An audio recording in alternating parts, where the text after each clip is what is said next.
जय श्री कृष्णा दोस्तों। कर्म क्या होता है? कर्म का फल क्या होता है?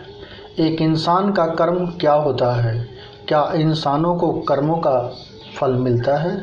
आइए इसको समझने की कोशिश करते हैं। यदि कर्म का फल तुरंत नहीं मिलता तो इससे यह नहीं समझ लेना चाहिए कि उसके भले बुरे परिणाम से हम सदा के लिए बच गए। कर्म फल एक ऐसा अमिट तथ्य है जो आज नहीं तो कल भुगतना ही पड़ेगा। कभी कभी इन परिणामों में देर इसलिए होता है कि ईश्वर मानवीय बुद्धि की परीक्षा करना चाहता है कि व्यक्ति अपने कर्तव्य धर्म समझ सकने और निष्ठापूर्वक पालन करने के लायक विवेक बुद्धि संचय कर सका या नहीं कर सका। जो दंड भय से डरे बिना दुष्कर्मों से बचना मनुष्यता का गौरव समझना है और सदा सत्कर्मों तक ही सीमित रहता है, समझना चाहिए कि उसने सज्जनता की परीक्षा पास कर दी और पशुता से देवत्व की ओर बढ़ने का शुभारंभ कर दिया। दंडमय से तो विवेक रहित पशु को भी अवांछनीय मार्ग पर चलने से रोका जा सकता है। मानवीय अंतःकरण की विकसित चेतना तभी अनुभव की जा सकेगी जब वह कुमार्ग पर चलने से रोके और सन्मार्ग के लिए प्रेरणा प्रदान करे। लाठी के बल पर भेड़ों को इस या उस रास्ते पर चलाने में गड़ेड़िया सफल रहता है। सभी जानवर इसी प्रकार दंड भय दिखाकर उसे जोते जाते हैं। यदि हर काम का तुरंत दंड मिलता और ईश्वर बलपूर्वक किसी मार्ग पर चलने के लिए विवश करता तो फिर मनुष्य भी पशुओं की श्रेणी में आता। उसकी स्वतंत्र आत्मचेतना विकसित हुई या नहीं इसका पता ही नहीं चलता। ईश्वर या खुदा ने मनुष्य को भले या बुरे कर्म करने की स्वतंत्रता इसलिए प्रदान की है कि वह अपने विवेक को विकसित करके भले बुरे का अंतर करना सीखे और दुष्परिणामों के शोक संतापों से बचने एवं सत परिणामों का आनंद लेने के लिए स्वतः अपना पथ निर्माण कर सकने में समर्थ हो।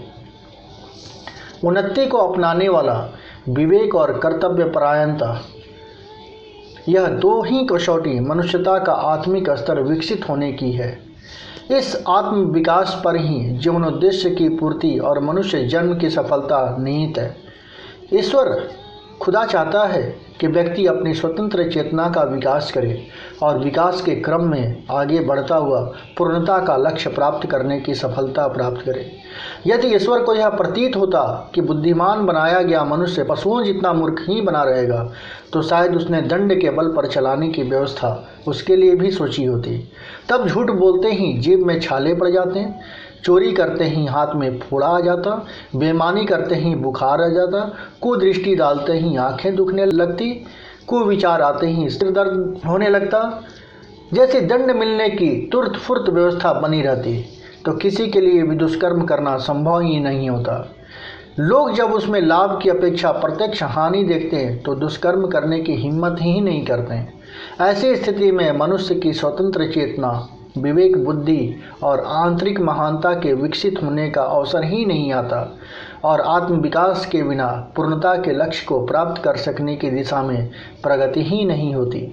अतएव परमेश्वर के लिए उचित ही था कि मनुष्य को अपना सबसे बड़ा, सबसे बुद्धिमान और सबसे जिम्मेदार बेटा समझकर उसे कर्म करने की स्वतंत्रता प्रदान करे और यह देखे कि वह मनुष्यता का उत्तरदायित्व संभाल सकने में समर्थ है या नहीं है। परीक्षा के बिना वास्तविकता का पता भी कैसे चलता और उसे अपनी इस सर्वश्रेष्ठ रचना मनुष्य में कितने श्रम की सार्थकता हुई यह कैसे अनुभव होता उस परम पिता परमेश्वर को। दोस्तों, आपकी इस बारे में क्या धारणा है, क्या राय है, कृपया हमें कमेंट बॉक्स में ज़रूर बताइएगा। जय श्री कृष्णा दोस्तों।